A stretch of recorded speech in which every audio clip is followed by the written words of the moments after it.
In today's tutorial, I'm going to show you how to hopefully resolve if your keyboard is not working on your Dell laptop, tablet, or desktop computer. So this should hopefully be a pretty straightforward process here, guys. And without further ado, let's go ahead and jump straight into it.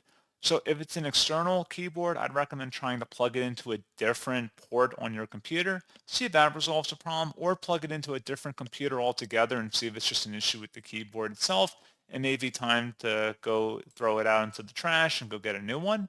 However, if it's just an issue with your computer, you can open up the search menu and select the little gear icon on the left side that says settings when you hover over it. Go ahead and select that. And on this page, you want to select where it says update and security. And then on the left panel underneath update and security, select troubleshoot. And then select additional troubleshooters on the right side. And then you want to select where it says find and fix other problems, select keyboard, and then run the troubleshooter for that. And then if there's any issues detected, it should automatically find and correct them. And that's all you have to do.